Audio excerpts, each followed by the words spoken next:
La prière, l'intimité avec Dieu et la réponse divine. Bien-aimés dans le Seigneur, aujourd'hui nous allons entrer dans un sujet qui touche le cœur même de la vie chrétienne. La prière et la marche avec Dieu, cette intimité que nous sommes appelés à développer pour vivre une vie guidée, transformée et honorée par sa présence. La prière n'est pas simplement une activité religieuse, elle n'est pas une obligation pesante, ni une formule magique.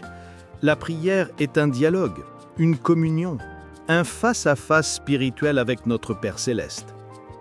Elle est l'oxygène de notre âme, la clé de notre croissance et le fondement de notre marche quotidienne. Comprendre la prière, le langage du cœur. La prière, c'est avant tout une relation. Dans Jérémie 33:3, Dieu dit « Invoque-moi et je te répondrai. Je t'annoncerai de grandes choses, des choses cachées que tu ne connais pas. » Dieu n'a jamais demandé à l'homme de faire des prières compliquées ou longues pour impressionner le ciel. Il veut d'abord notre cœur, notre sincérité, notre abandon. Une prière authentique n'est pas celle qui utilise de grands mots, mais celle qui s'élève d'un cœur humble et vrai. Un cœur qui cherche, un cœur qui écoute, un cœur qui s'attend à Dieu. La prière ouvre une porte. Elle crée un canal spirituel grâce auquel Dieu nous parle, nous oriente et agit dans notre vie. Elle nous conduit dans les profondeurs d'une relation personnelle avec lui. La marche avec Dieu, c'est un chemin quotidien. Marcher avec Dieu, c'est choisir d'être aligné avec sa volonté, jour après jour. Beaucoup veulent les bénédictions de Dieu, mais refusent la discipline de marcher avec lui. Pourtant, les Écritures sont claires. « Marche devant ma face et sois intègre » Genèse 17:1. Marcher avec Dieu implique une vie de constance. La foi ne se nourrit pas d'événements ponctuels, mais d'une relation quotidienne. Comme Enoch, qui marcha avec Dieu, nous sommes appelés à avancer chaque jour en sa présence. Une vie de sanctification. L'intimité avec Dieu grandit dans la pureté, dans la séparation du péché. Plus nous nous approchons de lui, plus nous découvrons ce qui doit être abandonné. Une vie de dépendance. Marcher avec Dieu, c'est dire chaque matin « Seigneur, dirige mes pas, éclaire mes décisions, guide mes pensées. » L'intimité avec Dieu, le secret de la puissance spirituelle. Toute personne utilisée puissamment par Dieu dans la Bible avait un point commun, l'intimité avec Dieu. Moïse montait sur la montagne et rencontrait Dieu face à face. David passait des nuits à chanter, prier, pleurer devant Dieu. Daniel priait 3 fois par jour malgré les menaces. L'intimité n'est pas un don réservé à quelques héroïques croyants, c'est un appel universel. Dieu désire être proche de toi. Il désire que tu le connaisses, que tu entendes sa voix, que tu sentes sa main sur ta vie. Cette intimité se développe à travers la prière.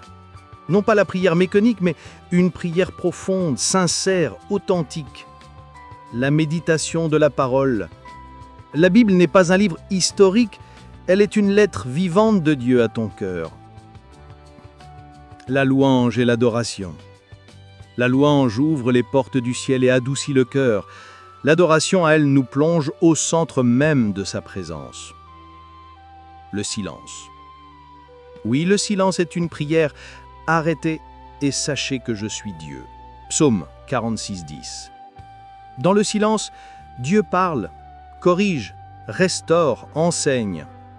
L'intimité, c'est aussi savoir se taire pour écouter. Comment Dieu répond aux prières?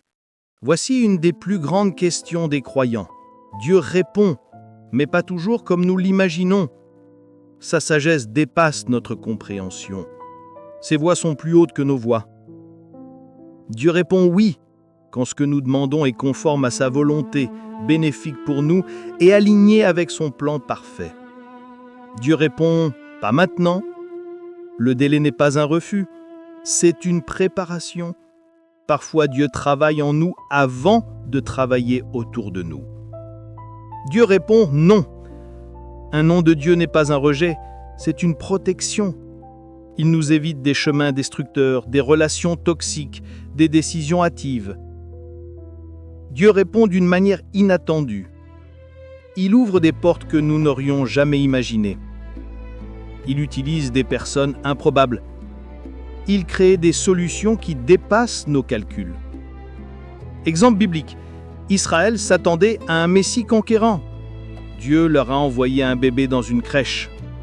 Sa réponse ne ressemble pas toujours à notre demande, mais elle est toujours parfaite. Le temps de Dieu, c'est la dimension que les chrétiens doivent apprendre. Une grande frustration vient souvent de notre impatience. Nous voulons tout de suite. Mais Dieu connaît le bon moment. Le temps de Dieu n'est pas un retard, mais une stratégie.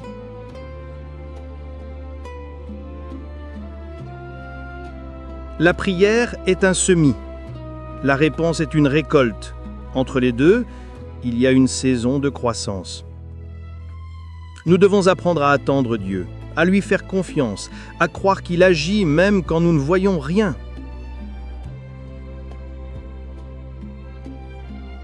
La prière transforme d'abord le cœur du croyant. Plus nous prions, plus nous changeons. La prière brise l'orgueil, apaise l'âme, renouvelle la pensée, guérit les blessures, restaure la paix, augmente la foi. Beaucoup veulent que la prière change les circonstances, mais Dieu commence d'abord par changer le cœur. C'est ce cœur transformé qui attire ensuite les bénédictions. L'intimité avec Dieu rend la foi solide et stable. Un chrétien intime avec Dieu peut traverser les tempêtes sans se briser. Pourquoi ? Parce qu'il n'est pas seulement nourri par les bénédictions, mais par la présence. L'intimité produit une foi mature, une paix profonde, une stabilité émotionnelle, un discernement spirituel. Quand tu vis proche de Dieu, même les attaques perdent leur puissance sur toi. Les obstacles à la prière et à l'intimité, voici ce qui coupe la relation. Le péché caché, il crée une distance. La solution, confesse, repens-toi, reviens. La distraction, trop connecté au monde, pas assez connecté à Dieu. Le manque de discipline, l'intimité ne grandit pas sans constance. La fatigue spirituelle, lorsqu'on prie sans conviction, on finit par s'éteindre. Le doute ferme la porte à la réponse divine. Comment développer une vraie intimité avec Dieu ? Voici un chemin en 7 étapes. Choisir un moment quotidien, même 10 minutes, mais chaque jour. Un lieu de rencontre, un endroit où tu sais que ton cœur peut se poser. Lire un passage biblique et méditer, pas pour réciter, mais pour comprendre ce que Dieu dit. Prier avec le cœur. Parle à Dieu comme à un père. Dis la vérité de ton âme. Adorer. Chante, murmure, pleure. Adore comme ton cœur le ressent. Écoutez. La prière n'est pas un monologue. Attends. Écoute. Obéir. L'intimité se construit par l'obéissance. Dieu se révèle davantage aux cœurs obéissants. Dieu veut une relation profonde avec toi, bien-aimé. Dieu vous appelle aujourd'hui à une relation plus profonde, plus vraie, plus intime. Il ne cherche pas des performeurs spirituels. Il cherche des fils et des filles. Des cœurs qui le désirent, des âmes qui le cherchent, des vies qui s'abandonnent. La prière est le chemin de cette intimité. La marche avec Dieu est la preuve de cette intimité. La réponse à la prière est le fruit de cette intimité. Dieu veut te parler, Dieu veut t'écouter, Dieu veut te guider, Dieu veut te bénir, Dieu veut te rapprocher de lui. Les armes de la prière, écouter Dieu et entrer dans l'adoration. La vie chrétienne n'est pas une marche fragile ni passive, c'est une vie équipée, armée spirituellement, remplie de puissance divine. Dieu ne nous a pas laissés sans armes. Il a placé entre nos mains des outils spirituels capables de renverser les forteresses, d'ouvrir des portes impossibles et de transformer nos vies. Et ces armes se trouvent dans la prière, l'écoute de Dieu, l'adoration. Les armes de la prière, une puissance que l'enfer redoute. La prière n'est pas seulement une conversation, c'est une arme offensive, une arme de guerre spirituelle, un lien direct entre le croyant et le trône de Dieu. 1. La prière de foi. La prière faite avec foi déplace les montagnes. Jésus a dit, tout ce que vous demanderez avec foi, vous le recevrez. La foi donne à la prière une autorité céleste.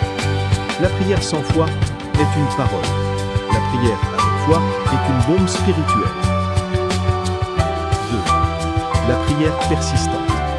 C'est l'arme qui fatigue l'enfer. Quand tu refuses d'abandonner, tu forces le spirituel à s'aligner sur la volonté de Dieu. La veuve persévérante enseignée par Jésus montre que la victoire appartient à ceux qui continuent, même quand ils ne voient pas encore les résultats. 3. La prière d'autorité. Le croyant n'est pas un mendiant spirituel. Il est un fils, une fille, un héritier du royaume. Quand tu pries avec autorité, tu brises les chaînes. Tu repousses les ténèbres. Tu déclares la vie. Tu imposes le règne de Dieu. L'enfer craint un chrétien qui connaît son autorité. 4. La prière d'intercession. Quand tu portes les autres devant Dieu, tu deviens un canal de bénédiction. L'intercession ouvre les portes, protège, restaure, délivre. Moïse a arrêté la colère de Dieu par son intercession. Daniel a reçu des révélations parce qu'il priait pour son peuple. 5. La prière en esprit. La prière en langue est une arme redoutable. Elle contourne les attaques de l'ennemi. Elle parle directement au Père. Elle fortifie l'intérieur de l'homme. Elle ouvre des dimensions spirituelles. La prière en esprit te donne une puissance que l'ennemi ne peut pas arrêter. 2. Comprendre et être à l'écoute de Dieu. Beaucoup prient, mais peu écoutent. Pourtant, la prière est un dialogue. La voix de Dieu n'est pas réservée aux prophètes. Tout enfant de Dieu peut entendre Dieu. 1. Dieu parle par sa parole. La Bible est la voix la plus claire de Dieu. Chaque fois que tu l'ouvres, Dieu parle. La compréhension spirituelle vient lorsque le Saint-Esprit illumine un verset, t'interpelle, te corrige ou t'encourage. 2. Dieu parle par le silence.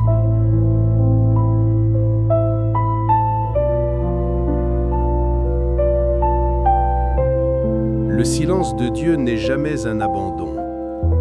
Il est souvent une invitation à réfléchir, faire confiance, attendre, discerner. Dans le calme, Dieu dépose la paix et la paix est déjà une réponse. 3. Dieu parle par l'Esprit.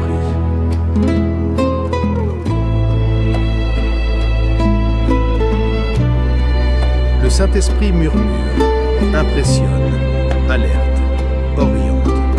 Lorsque tu ressens une conviction forte, une paix inexplicable, un poids dans ton cœur, une pensée qui revient avec insistance, c'est souvent Dieu qui parle.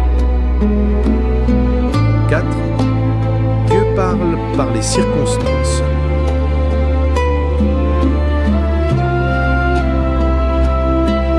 Dieu ferme des portes pour te protéger.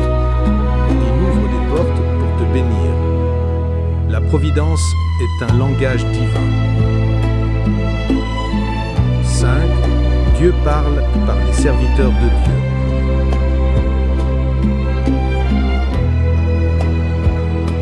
Une prédication, une prophétie, un conseil public. Dieu utilise des hommes et des femmes remplis de son esprit pour guider les autres. Pour écouter Dieu, il faut du temps. On n'entend pas Dieu à la hâte. Du silence. Dieu se révèle au cœur qui se dépose. De l'humilité, accepter d'être corrigé. De l'obéissance. Dieu parle à ceux qui obéissent à ce qu'il a déjà dit. 3. Entrer dans l'adoration, le cœur du cœur de Dieu. Il y a prié, il y a médité et il y a adoré. L'adoration n'est pas un chant. L'adoration n'est pas une émotion. L'adoration n'est pas un moment occulte. L'adoration est un abandon total de ton cœur, de ton être, de ta volonté, dans la présence de Dieu. L'adoration attire la présence de Dieu. Dieu habite au milieu des louanges de son peuple. Lorsque tu adores, tu invites Dieu à prendre place dans ton atmosphère. Les chaînes tombent lorsqu'il entre. Les peurs disparaissent. La tristesse se transforme en paix. 2. L'adoration change le cœur. Dans l'adoration, ton regard quitte tes problèmes, tes blessures, ton passé, tes combats, et se tourne vers la grandeur de Dieu. Tu arrêtes de voir la montagne. Tu vois celui qui déplace la montagne. 3. L'adoration ouvre le ciel. Quand tu adores, le spirituel s'ouvre, les anges se déplacent, la présence de Dieu se manifeste. Le surnaturel devient normal. Paul et Silas adoraient et les portes se sont ouvertes. 4. L'adoration guérit. Elle guérit le cœur, apaise l'âme, libère des fardeaux invisibles. L'adoration est un baume divin que Dieu applique sur les blessures profondes. 5. L'adoration révèle Dieu. Ce que la prière demande, ce que la méditation apprend, l'adoration le révèle. L'adoration dévoile la bonté de Dieu, la compassion de Dieu, la sainteté de Dieu, la puissance de Dieu, la douceur de Dieu. 4. Comment entrer véritablement dans l'adoration? Voici un chemin simple mais puissant. 1. Commence par te calmer. Respire. Pousse tes pensées. Laisse les bruits du monde à l'extérieur. 2. Parle à Dieu comme à un père. Reconnais sa grandeur, sa sainteté, son amour. 3. Ouvre ton cœur sans filtre. L'adoration est vraie quand tu es vrai. 4. Chante, murmure ou reste silencieux. L'important n'est pas ta voix, mais ton cœur. 5. Attends sa présence. Elle vient toujours lorsque le cœur s'abandonne. 6. Laisse l'esprit te guider. Il te conduira dans une profondeur que tu ne peux pas atteindre seul. Conclusion. Une vie de victoire, c'est une vie de prière, d'écoute et d'adoration. Les armes de la prière te donnent la puissance. L'écoute de Dieu te donne la direction. L'adoration te donne la présence. Mais ensemble, ces 3 dimensions te donnent une vie forte, profonde et remplie de Dieu. La prière te fait parler à Dieu. L'écoute te fait entendre Dieu. L'adoration te fait toucher Dieu. Une vie qui prie est forte. Une vie qui écoute est sage. Une vie qui adore est victorieuse. Et Dieu t'appelle à vivre dans ces 3 dimensions dès aujourd'hui.